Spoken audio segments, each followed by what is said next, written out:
Before this video starts, quick warning, I do not hate Watch Dogs 2.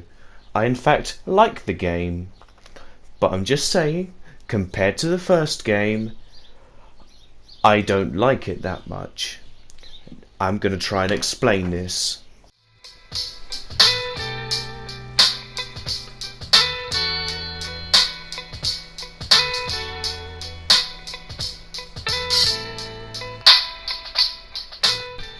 Hello there and welcome to my top 4 reasons why I enjoy Watch Dogs 1 compared to Watch Dogs 2. This might be a lengthy video, bear with me, but in we go to reason.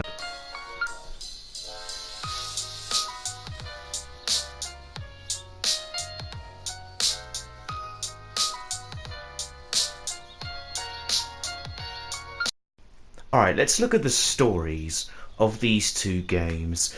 Now, just so you keep in mind, I have beaten both of the campaigns for both of the Watch Dogs games. So, well, I don't know what to say, because for the first game, you obviously understood the main character's motivations. I'll get into that later, but basically you understood the story, you understood the things that happened, and well, they just kind of have an impact on you. That's not really the case for Watch Dogs 2, sadly, because I've beaten the campaign, and to this day I am very confused about Watch Dogs 2 story.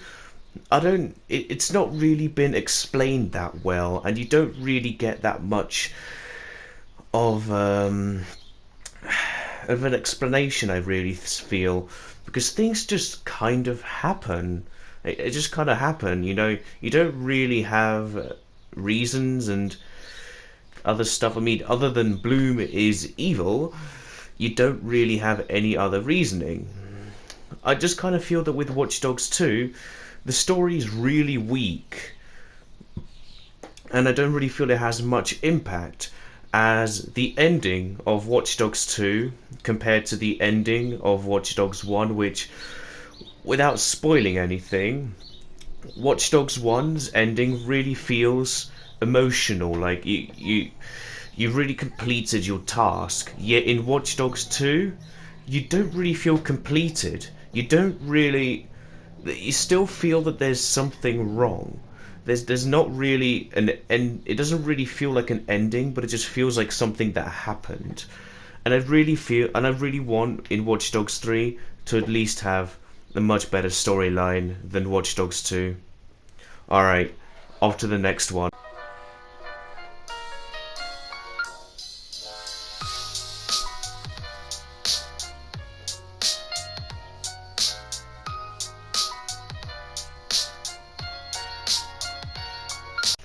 And the characters of Watch Dogs 2, they can only be really explained with almost one word: cardboard boxes.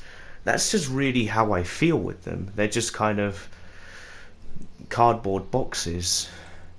They may be colourful cardboard boxes, but they're cardboard boxes.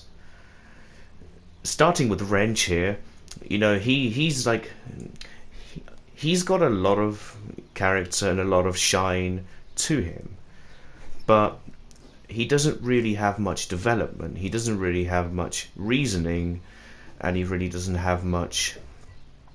I don't know really how to say this, but he's just kind of there. Like, he really wasn't like in the first game or like mentioned or anything, but he was just there, just kind of not really hovering, but like kind of in your face, and just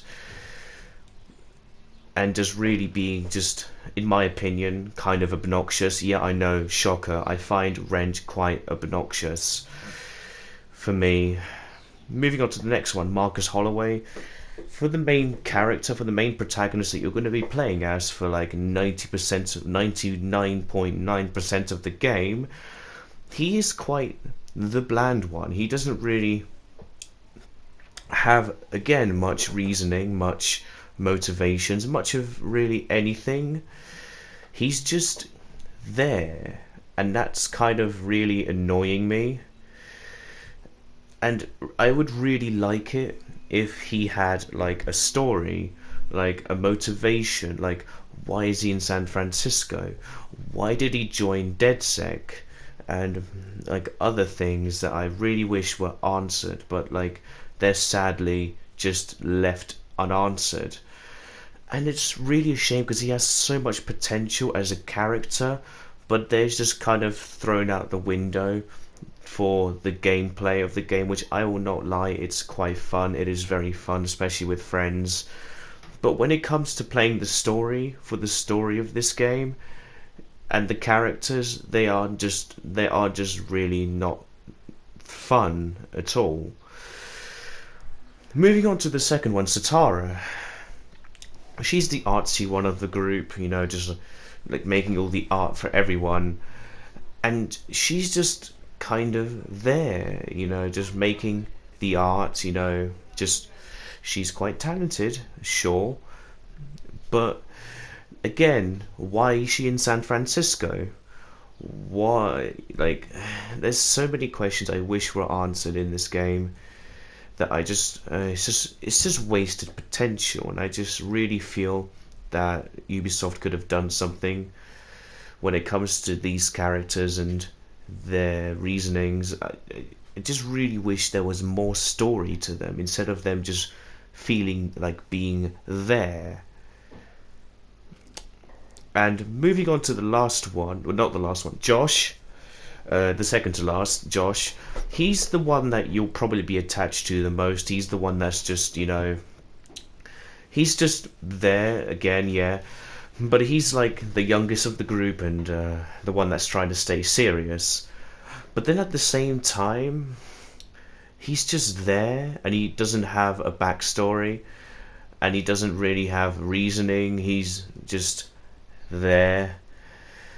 It's just kind of sad because they feel like they have so much potential as characters, but they're just not really have any story purpose. And last but not least, Dushon.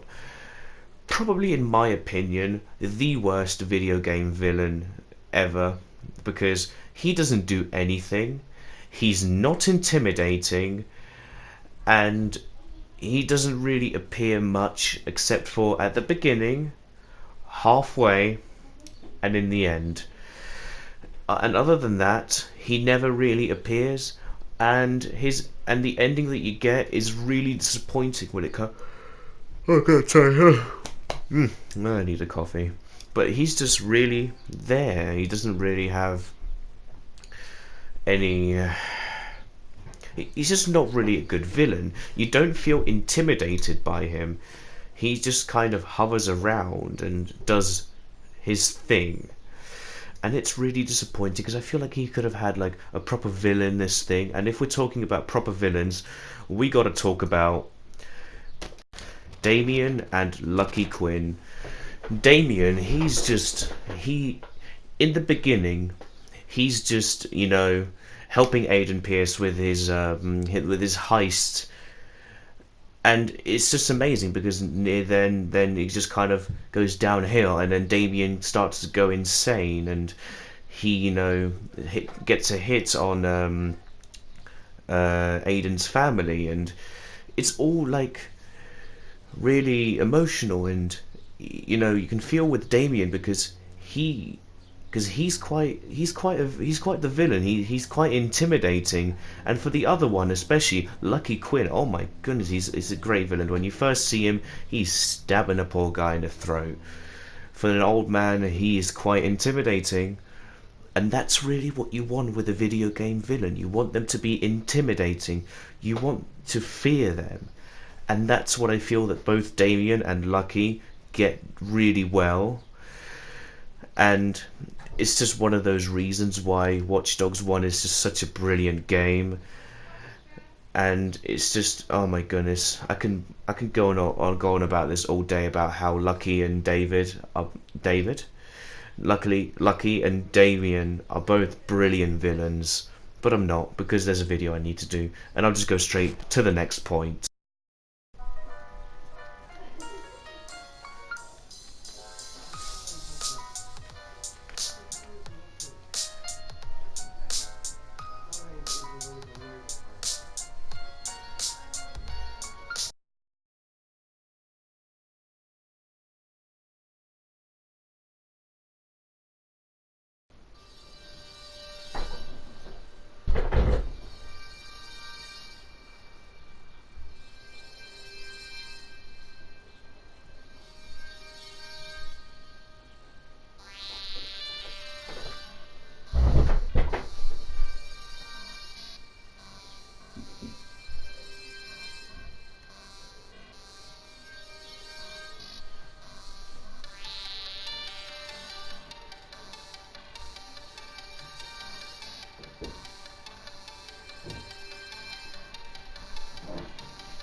Oh!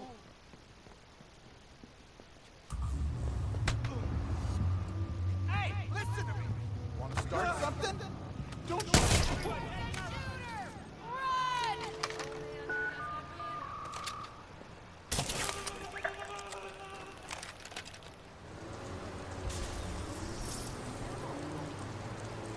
Well, what?